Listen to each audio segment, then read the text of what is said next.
Hello, good morning, जोहार। मैं राजू और आप देख रहे हैं 24 झारखंड न्यूज। चलिए जानते हैं झारखंड की आज की 25 मुख्य बड़ी खबरों को।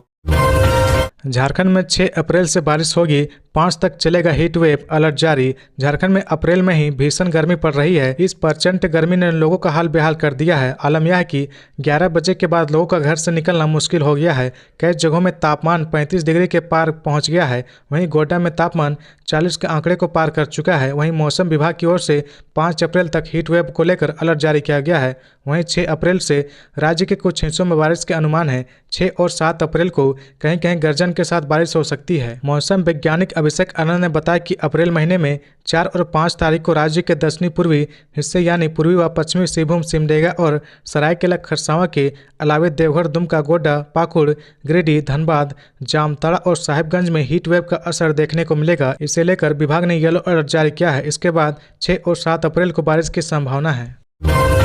चुनाव आयोग की बड़ी कार्रवाई, हटाए गए देवघर एसपी। लोकसभा चुनाव 2024 को लेकर चुनाव आयोग ने मंगलवार को तबादला किया है। झारखंड के देवघर एसपी बदल दिए गए हैं। इसके साथ ही चुनाव आयोग ने खाली पदों को भरने का भी निर्देश दिया है। भारत निर्वाचन आयोग ने झारखंड के देवघर जिले के एसपी अजित पीटर डुंगडुंग का ट्रांसफर कर दिया है। इसके साथ ही रांची के ग्रामीण एसपी, पलामू के डीआईजी और दुमका के आईजी के खाली पदों को भरने के लिए अधिकारियों के नाम मांगे हैं। बता दें कि झारखंड समेत 5 राज्य असम, बिहार, उड़ीसा और आंध्र प्रदेश में 8 जिला मजिस्ट्रेट और 12 पुलिस अधीक्षकों का निर्वाचन आयोग ने स्थानांतरण किया है। चुनाव आयोग को मिली शिकायत के आधार पर देवघर एसपी अजित पीटर डुंगडुंग पर कार्रवाई की गई है। देवघर एसपी के खिलाफ चुनाव आयोग में शिकायत की गई थी। इस संबंध में भारतीय निर्वाचन आयोग के संयुक्त निदेशक मीडिया अनुज चांडक द्वारा प्रेस नोट जारी किया गया है। जिक्र है कि मुख्य चुनाव आयुक्त राजीव कुमार की अध्यक्षता में चुनाव आयुक्त ज्ञानेश कुमार और सुखबीर सिंह संधू के साथ एक बैठक के दौरान नियमित समीक्षा कर यह निर्णय लिया गया है। उन्हें उनके निकटतम कनिष्ठ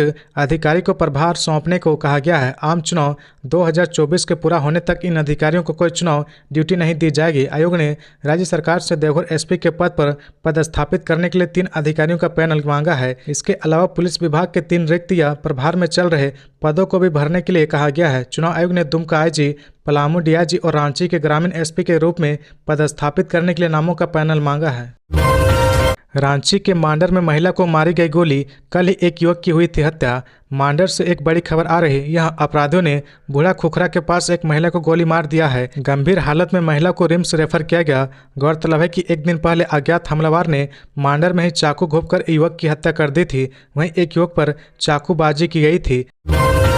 एनडीए की बैठक में शामिल हुए सुदेश महतो ने कहा कि सभी संकल्प पूरे किए जा रहे हैं। आजसू पार्टी के केंद्रीय अध्यक्ष सुदेश कुमार महतो ने कहा कि एनडीए ने जनता की सेवा के लिए जो संकल्प लिए थे उन पर राष्ट्रीय प्रतिबद्धता के साथ अधिकतम काम हुए हैं या फिर उनके रोड मैप तैयार हैं। लोकसभा चुनाव में राष्ट्रीय जनतांत्रिक गठबंधन पूरी मजबूती के साथ चुनाव लड़ेगा। इसकी तैयारी जारी है और हमारा लक्ष्य झारखंड में सभी 14 सीटों पर जीत दर्ज करना है। कहा कि इसके लिए एनडीए में शामिल दलों के कार्यकर्ता रात दिन मेहनत कर रहे हैं। इसमें कोई शक नहीं है, जीत एनडीए को ही मिलेगी। मंगलवार को बीजेपी के प्रदेश कार्यालय में हुई एनडीए की बैठक के बाद मीडिया से उन्होंने कहा कि एनडीए के संकल्पों को सामने रखकर काम करता है। यही वजह है कि एनडीए को बड़ा समर्थन हासिल है, जबकि विरोधियों के पास राज्य अथवा राष्ट्र के प्रति जवाबदेही नहीं है। लोकसभा चुनाव में एनडीए का एक एक कार्यकर्ता झारखंड में बड़ा जन समर्थन जुटाने की भूमिका अदा करेगा। इस बार एनडीए अपना वोट शेयर भी बढ़ाएगा। साथ ही झारखंड में एनडीए प्रधानमंत्री नरेंद्र मोदी जी के संकल्पों को साकार करने में अहम योगदान देगा। बैठक में आजसू पार्टी के केंद्रीय उपाध्यक्ष उमाकांत रजक और विधायक डॉक्टर लंबोदर महतो समेत जिला के अध्यक्ष भी शामिल थे। पब्लिक प्लेस में मोबाइल चार्ज करते हैं तो हो जाइए सावधान, इस बात का है खतरा। पब्लिक प्लेस में मोबाइल चार्ज करने वाले सावधान हो जाएं, आप साइबर अपराधियों का शिकार बन सकते हैं। सार्वजनिक जगह जैसे railway station, airport, bus stand, hotel में अगर आप फोन चार्ज करते हैं तो आपको यूएसबी चार्जिंग घोटाले यानी जूस जैकिंग से सावधान रहने की जरूरत है। ऐसे चार्जिंग पोर्ट में फोन चार्ज करने से साइबर अपराधी डेटा चुरा सकते हैं और डिवाइस पर मेलवेयर भी इंस्टॉल कर सकते हैं। हालांकि इसे लेकर केंद्र सरकार ने भी अलर्ट जारी किया है। इलेक्ट्रॉनिक्स और सूचना तकनीकी मंत्रालय के तहत काम करने वाले Indian computer emergency response team ने बताया कि साइबर अपराधी सार्वजनिक स्थानों पर USB चार्जिंग पोर्ट पर इस्तेमाल कर लोगों के फ़ोन से मेलवेयर इंस्टॉल कर देते हैं। इससे डेटा चोरी किया जा सकता है। इससे लोगों को सावधान रहने की ज़रूरत है। ऐसे रह सकते हैं सुरक्षित। निजी केबल या पावर बैंक अपने साथ लेकर चलें। बहुत ज़रूरी होने पर बिजली की दीवार आउटलेट से ही चार्जिंग को प्राथमिकता दें। डिवाइस को सुरक्षित या लॉक रखें। अनजान डिवाइस के साथ पेयरिंग करने से बचें। फ़ोन बंद करने के बाद ही चार्जिंग पर लगाएं। साइबर धोखाधड़ी पर 1930 पर रिपोर्ट करें। खबरों में आगे बढ़ने से पहले अगर अभी तक आपने इस चैनल को सब्सक्राइब नहीं किया तो प्लीज़ सब्सक्राइब कर ले, जिससे झारखंड की हर छोटी सी बड़ी खबर की अपडेट आप तक पहुंचता रहे। व्याख्याता नियुक्ति मामले में CBI व विश्वविद्यालय ने जवाब के लिए लिया समय। झारखंड हाईकोर्ट के जस्टिस डॉक्टर SN पाठक की अदालत ने 2008 में हुई 750 व्याख्याताओं की नियुक्ति में बड़े पैमाने पर बरती गई अनियमितता को लेकर दायर याचिका पर सुनवाई की। मामले की सुनवाई के दौरान प्रतिवादी CBI व विश्वविद्यालय की ओर से जवाब दायर करने के लिए समय देने का आग्रह किया गया है, जिसे अदालत ने स्वीकार कर लिया है। अदालत ने CBI के अधिवक्ता को अगली सुनवाई के दौरान पूरी रिपोर्ट के साथ आने का निर्देश दिया है। मामले की अगली सुनवाई के लिए अदालत ने 15 अप्रैल की तिथि निर्धारित की है। इससे पूर्व प्रार्थी की ओर से अधिवक्ता इंद्रजीत सिन्हा, डॉक्टर श्री कृष्ण पांडे, अधिवक्ता डॉक्टर सत्य प्रकाश मिश्रा आदित्य ने पैरवी की है। झारखंड लोक सेवा आयोग JPSC की ओर से अधिवक्ता संजय पिपरवाल, अधिवक्ता प्रिंस कुमार ने पक्ष रखा। अदालत ने पिछली सुनवाई के दौरान राज्य के विश्वविद्यालय को मामले में प्रतिवादी बनाया था। विश्वविद्यालय से पूछा गया था कि जब व्याख्याता नियुक्ति में गड़बड़ी की जांच रिपोर्ट CBI द्वारा दी गई तो उस पर क्या कार्रवाई की गई। उल्लेखनीय कि प्रार्थी नेट बेट एसोसिएशन, डॉक्टर मीरा कुमारी, डॉक्टर अमिताभ कुमार व अन्य की ओर से अलग अलग याचिका दायर की गई है। याचिका में कहा गया कि JPSC ने 2007 में जेट का आयोजन किया था, जिसका रिजल्ट एजेंसी ग्लोबल इन्फॉर्मेटिक्स ने जारी किया था। इसके आधार पर 2008 में 27 विषयों में 750 व्याख्याताओं की नियुक्ति की गई थी। नियुक्ति में भारी गड़बड़ी हुई थी। चाहते लोगों को नियुक्त किया गया था। JPSC के तत्कालीन सचिव रविकांत झा की ओर से 18 नवंबर 2011 को हाईकोर्ट में शपथ पत्र दायर कर बताया गया था कि बंगाली, उड़िया, मैथिली, भूगर्भ शास्त्र, गृह विज्ञान, सांख्यिकी व पार्सियन भाषा के रिजल्ट पर परीक्षा नियंत्रक सह सचिव ने हस्ताक्षर किया था, लेकिन 21 विषयों के रिजल्ट पर परीक्षा नियंत्रक सह सचिव ने हस्ताक्षर नहीं किया। आयोग की सहमति भी नहीं थी। संयुक्त मेरिट लिस्ट भी जारी नहीं किया गया था। हाईकोर्ट के आदेश पर CBI नियुक्ति गड़बड़ी की जांच कर रही है। जांच रिपोर्ट भी दी जा चुकी है। व्याख्याताओं की सेवा संपुष्टि और एक विश्वविद्यालय से दूसरे विश्वविद्यालय में स्थानांतरण, पदस्थापन भी कर दिया गया है। युवाओं में नेतृत्व क्षमता का विकास, आजसू का संकल्प। युवा आजसू के राज्य संयोजक की बैठक संपन्न। आजसू पार्टी ने संगठन विस्तार को लेकर युवा आजसू के राज्य संयोजकों की बैठक बुलाई थी। मंगलवार को रांची के पार्टी कार्यालय में बैठक रखी गई थी। बैठक में आगामी 31 मई तक राज्य के सभी प्रखंड, पंचायत और ग्राम प्रभारियों का चयन करना सुनिश्चित किया गया है। युवाओं के बीच नेतृत्व क्षमता का विकास करना और संगठन के कार्यों एवं गतिविधियों को युवाओं तक पहुँचाने का संकल्प लिया गया है। प्रदेश में संगठन के विस्तार के लिए युवा आजसू के ग्राम स्तर पर प्रभारियों का चयन किया जाएगा। युवा आजसू 1 विलेज 10 यूथ के तहत कार्य करेगा। इसके तहत हर गांव से कम 5 पुरुष और 5 महिला युवा साथी को संगठन से जोड़ने का काम किया जाएगा। इस बैठक में प्रत्येक 15 दिन में प्रदेश संयोजक द्वारा प्रखंड, पंचायत और ग्राम स्तर का निरीक्षण, कार्य योजना की प्रगति का मूल्यांकन और समस्याओं का समाधान करने का निर्णय लिया जाएगा। युवा आजसू के सभी सदस्य जन संग्रह, धन संग्रह में भी अपनी सहभागिता सुनिश्चित करेंगे। बैठक में गौतम सिंह, डॉक्टर लाल मनीषनाथ सहदे, अब्दुल जब्बार, गदाधर महतो, टिकेत महतो, रविंद्रनाथ ठाकुर, कृष्णा महतो, हीरालाल महतो, अमित कुमार, अमित महतो मुख्य रूप से उपस्थित थे। CM चंपई ने संजय सिंह को जमानत मिलने पर बीजेपी पर यूं किया हमला। कहा, लोकतंत्र अब सुप्रीम कोर्ट के भरोसे। 6 महीने की न्यायिक हिरासत के बाद आपके नेता संजय सिंह को जमानत मिलने पर CM चंपई सोरेन ने बीजेपी पर हमला किया है। कहा कि भारत में लोकतंत्र अब सुप्रीम कोर्ट की बदौलत नहीं। 6 महीने की न्यायिक हिरासत के बाद आपके नेता संजय सिंह को जमानत मिलने पर CM चंपई सोरेन ने बीजेपी पर हमला किया है। कहा कि भारत में लोकतंत्र अब सुप्रीम कोर्ट की बदौलत ही बचा हुआ है। चंपई ने कहा, एक मेयर मेयर के चुनाव से लेकर इलेक्टोरल बॉन्ड तक और सहयोगियों को भ्रामक विज्ञापन के सहारे करोड़ों की लूट की छूट देने से लेकर आप नेता संजय सिंह की जमानत तक फिर एक बार साबित हुआ कि भारत में लोकतंत्र सिर्फ सुप्रीम कोर्ट के सहारे बचा हुआ है। बिना सबूत के महीनों तक किसी को जेल में रखने और मीडिया ट्रायल द्वारा उन्हें बदनाम करने का मकसद क्या है। सीएम चंपा सोरेन ने बीजेपी से सवाल किया कि क्या ईडी, आईटी और सीबीआई जैसे एजेंसियों का एकमात्र मकसद सिर्फ विपक्षी दलों की सरकारों को परेशान करना है। साल 2004 के इंडिया साइनिंग की तरह ही इस बार भी अति आत्मविश्वास का यह गुब्बारा फूटने वाला है। इंतजार कीजिए, 4 जून को देश 2 दशक पुराने फील गुड का एक्शन रिप्ले देखेगा। बता दें कि दिल्ली अखबारी घोटाले मामले में आरोपी बनाए गए आप सांसद संजय सिंह को सुप्रीम कोर्ट से जमानत मिल गई है। घोटाले में मनी लॉन्ड्रिंग की जांच कर रहे ईडी ने आप सांसद को 4 अक्टूबर को गिरफ्तार किया था। इधर कल्पना मुर्मू सोरेन ने भी आप नेता संजय सिंह को बेल मिलने पर बधाई देते हुए केंद्र की भाजपा सरकार पर निशाना साधा है। कल्पना ने लिखा कि तानाशाह ताकतों का किला ध्वस्त होना शुरू हो गया है। आप नेता और राज्यसभा सांसद संजय सिंह जी ने अन्यायपूर्ण कारावास के खिलाफ एक बड़ी जंग जीती है। यह सत्य और संघर्ष की जीत है, यह इंडिया की जीत है। संजय सिंह, उनकी धर्मपत्नी श्रीमती अजय पंडित गोलीकांड का 6 घंटे में खुलासा। कोडरमा पुलिस ने 4 आरोपियों को किया गिरफ्तार। जमीन विवाद में मारी गई थी गोली। झारखंड की कोडरमा पुलिस ने अजय पंडित गोलीकांड मामले में तत्परता दिखाते हुए महज 6 घंटे के अंदर न केवल मामले का खुलासा किया बल्कि मुख्य साजिशकर्ता समेत घटना में शामिल 4 आरोपियों को गिरफ्तार करने में सफलता पाई है। इसके साथ ही पुलिस ने इनके पास से हथियार व गोली समेत अन्य सामान बरामद किए हैं। जमीन विवाद में आरोपियों ने अजय को गोली मारी थी। हालांकि वे वारदात में गंभीर रूप से घायल हुए थे। उनका इलाज चल रहा। पुलिस अधीक्षक अनुदीप सिंह ने मंगलवार को प्रेस वार्ता में जानकारी दी है। कोडरमा एसपी ने बताया कि सोमवार की शाम को बेकोवर निवासी अजय पंडित को अज्ञात अपराधियों द्वारा गोली मारी गई थी। घटना को गंभीरता से लेते हुए एसडीपीओ के नेतृत्व में पुलिस की विशेष टीम का गठन किया गया था। एसडीपीओ जीत वाहन उरांव के नेतृत्व में पुलिस टीम ने मामले का अनुसंधान कुशलतापूर्वक करते हुए घटना के महज 6 घंटे के अंदर मामले का उद्भेदन कर दिया।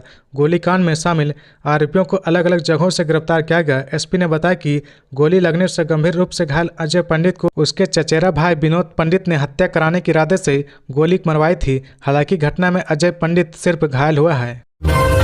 बीच क्षुब्धों को साधने का प्रयास, बैठक में नहीं पहुंचे जयंत सिन्हा व सुनील सोरेन। झारखंड में प्रत्याशियों की घोषणा के बाद एनडीए ने पहली बैठक कर अपनी एकजुटता दिखाई। मंगलवार को प्रदेश में भाजपा कार्यालय में बैठक कर लोकसभा की सभी 14 सीटें जीतने का संकल्प लिया। इस बैठक के माध्यम से विक्षुब्ध नेताओं को साधने का प्रयास किया गया। बैठक में भाजपा के उन 5 सांसदों को बुलाया गया था जिनका टिकट इस बार काटा गया है। इनमें से 3 सांसद ही बैठक में शामिल हुए। हजारीबाग सांसद जयंत सिन्हा व दुमका सांसद सुनील सोरेन बैठक में नहीं पहुंचे। वहीं चतरा सांसद सुनील सिंह, लोहरदगा सांसद सुदर्शन भगत व धनबाद सांसद पीएन सिंह ने बैठक में शामिल होकर पार्टी के प्रति अपनी निष्ठा दिखाई। चतरा से कालीचरण सिंह को प्रत्याशी बनाए जाने के विरोध में पार्टी नेता राजधानी यादव के समर्थकों ने नारेबाजी की। हालांकि बैठक समाप्त होने के बाद प्रदेश प्रभारी लक्ष्मीकांत भाजपा और प्रदेश संगठन महामंत्री करमबीर सिंह ने राजधानी यादव को बुलाकर उनसे बातचीत की। इसके बाद मीडिया से बात करते हुए प्रभारी लक्ष्मीकांत भाजपा ने कहा, करमबीर सिंह ने राजधानी यादव को बुलाकर उनसे बातचीत की। इसके बाद मीडिया से बात करते हुए प्रभारी लक्ष्मीकांत भाजपा ने कहा कि फिलहाल हमारा फोकस इस पर है कि झारखंड में लोकसभा की सभी 14 सीटों को कैसे जीता जाए। इनसे किसी की कोई नाराजगी नहीं है। बैठक में प्रदेश भाजपा अध्यक्ष बाबूलाल मरांडी, नेता प्रतिपक्ष अमर बावरी, केंद्रीय मंत्री अर्जुन मुंडा समेत एनडीए के सभी घोषित प्रत्याशी व भाजपा और आजसू के वरिष्ठ नेता मौजूद थे। राजधानी यादव ने कहा कि उन्हें प्रदेश प्रभारी और संगठन मंत्री से आश्वासन मिला है। उन्हें उम्मीद है कि उनके साथ न्याय होगा। जब उनसे पूछा गया कि प्रदेश प्रभारी ने उम्मीदवार नहीं बदलने की बात कही तो क्या आप निर्दलीय चुनाव लड़ेंगे, इस पर श्री यादव ने कहा कि मैं पिछले 40 साल से भाजपा में हूं और आगे भी रहूंगा। झारखंड की 98% महिलाएं नहीं बचा पाती जमानत। 25 विधानसभा क्षेत्र में पुरुषों से ज्यादा है मतदाता। झारखंड में महिला मतदाताओं की संख्या लगातार बढ़ रही है। मतदान में भी महिलाओं की भागीदारी की दर में वृद्धि दर्ज की जा रही है, लेकिन चुनावी दंगल में महिलाओं को सफलता हाथ नहीं लग रही है। राज्य में अब तक हुए लोकसभा चुनाव में 98% महिला प्रत्याशी अपनी जमानत बचाने में भी सफल नहीं हो सकी है। अब तक सबसे ज्यादा 3 महिला प्रत्याशी राज्य गठन के बाद वर्ष 2004 में हुए पहले चुनाव के दौरान अपनी जमानत बचाने में सफल रही। 2019 और 2009 और 2014 के चुनाव में एक महिला प्रत्याशी की जमानत बची थी। वहीं 2019 में संपन्न लोकसभा चुनाव में 2 महिलाओं को जमानत बचाने में सफलता हाथ लगी थी। झारखंड में महिला मतदाताओं की संख्या पुरुषों के मुकाबले तेजी से बढ़ रही है। राज्य के 25 विधानसभा क्षेत्रों में तो पुरुष मतदाताओं की संख्या महिला मतदाताओं से कम हो रही है। अंतिम प्रकाशित मतदाता सूची में महिला और पुरुष वोटरों का अंतर घटकर 4 लाख से थोड़ा ही ज्यादा रह गया है। गिरिडीह में अवैध शराब के खिलाफ बड़ी कार्रवाई। होटल से 26 पेटी से अधिक विदेशी शराब जब्त, संचालक फरार। गिरिडीह में एक बार फिर अवैध शराब के कारोबार के खिलाफ बड़ी कार्रवाई की गई है। पचम्बा पुलिस ने बुढ़वा आहर थाना क्षेत्र के सुमित होटल से छापेमारी कर 26 पेटी से अधिक विदेशी शराब की खेप बरामद की है। हालांकि इस दौरान होटल का संचालक मौके पर से फरार हो गया। फिलहाल पुलिस जब्त शराब की खेप के संबंध में जानकारी इकट्ठा करने में जुटी है। दरअसल मामले का पता तब चला जब जिले के एसपी दीपक कुमार शर्मा को गुप्त सूचना मिली कि बुढ़वा आहर थाना क्षेत्र के सुमित होटल में अवैध शराब का कारोबार होता है। इसके बाद गिरिडीह पुलिस अधीक्षक ने पचम्बा थाने की टीम को छापेमारी करने का निर्देश दिया।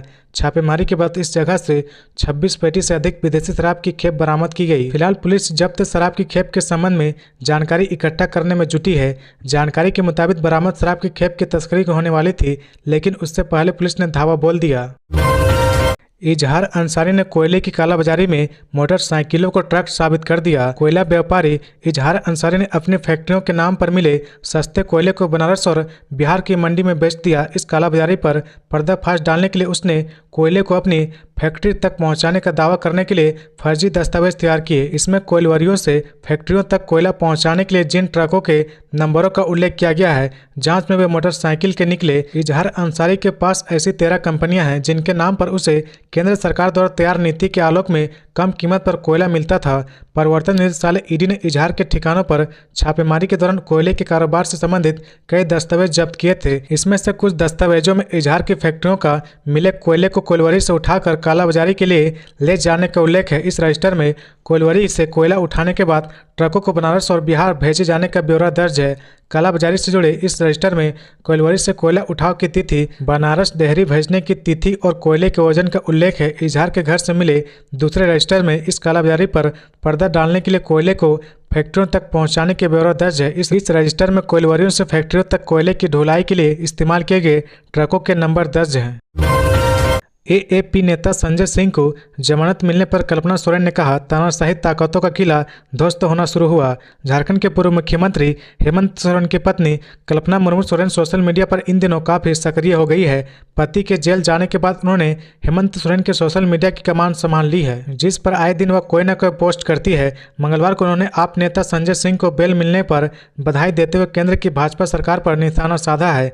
कल्पना ने लिखा कि तानाशाही ताकतों का किला ध्वस्त होना शुरू हो गया है। आप नेता और राज्यसभा सांसद श्री संजय सिंह जी ने अन्यायपूर्ण कारावास के खिलाफ एक बड़ी जंग जीती है। यह सत्य और संघर्ष की जीत है, यह इंडिया की जीत है। दरअसल दिल्ली अखबारी घोटाले मामले में आरोपी बनाए गए आप सांसद संजय सिंह को सुप्रीम कोर्ट से जमानत मिल गई है। घोटाले में मनी लॉन्ड्रिंग की जांच कर रहे ईडी ने आप सांसद को 4 अक्टूबर को गिरफ्तार किया था। कोर्ट के पूछने पर ईडी ने संजय सिंह की जमानत का विरोध नहीं किया, जिसके बाद अदालत ने उन्हें जमानत दे दी। अब वह 6 महीने बाद जेल से बाहर आएंगे। हालांकि कोर्ट ने उन्हें बेल देते हुए यह भी कहा कि आदेश को नाजिर नहीं माना जाएगा। झारखंड के पूर्वी सिंहभूम में नकली शराब बनाने की मिनी फैक्ट्री का खुलासा। झारखंड के पूर्वी सिंहभूम जिले में एसडीपीओ सचिदानंद महतो एवं एसडीपीओ अजीत कुमार खुजूर के नेतृत्व में अवैध शराब के खिलाफ बड़ी कार्रवाई की गई। धालभूमगढ़ चौक के पास 4 चक्का में एक पीएम आवास में नकली शराब बनाने की मिनी फैक्ट्री का खुलासा हुआ है। यह कारोबार सरकारी शराब दुकान के पीछे बने पीएम आवास में भाड़े पर लेकर किया जा रहा था। इस काम को अंजाम देने वाले सरकारी शराब दुकान के कर्मचारी अजीत सिंह मौके से फरार हो गया, जबकि 4 लोगों को पुलिस ने हिरासत में लेकर पूछताछ कर रही है। छापेमारी में भारी मात्रा में विभिन्न नामी गिरामी शराब कंपनियों के रेफर, बोतल सील करने वाले स्टिकर, खाली बोतल एवं स्प्रिट भरी बोतलों जब्त की गई है। साथ ही 4,61,200 रुपये कैश बरामद किया गया है। एसडीपीओ सचिदानंद महतो ने बताया कि कई दिनों से गुप्त सूचना मिल रही थी कि क्षेत्र में बड़े पैमाने पर नकली शराब बनाई जा रही है। आचार संहिता लगने के कारण अवैध शराब पर कड़ी कार्रवाई की जा रही है। इसके तहत छापेमारी की गई है। तो ये थी आज की झारखंड की टॉप बड़ी खबरें। इसी तरह झारखंड की हर छोटी सी बड़ी खबर देखने के लिए आप हमारे चैनल 24 झारखंड न्यूज को सब्सक्राइब करके बेल आइकन प्रेस कर ले, जिससे झारखंड की हर छोटी सी बड़ी खबर की अपडेट आप तक पहुंचता रहे। तो आज के लिए बस इतना ही। हमें दीजिए इजाजत, फिर मिलते हैं नेक्स्ट न्यूज में।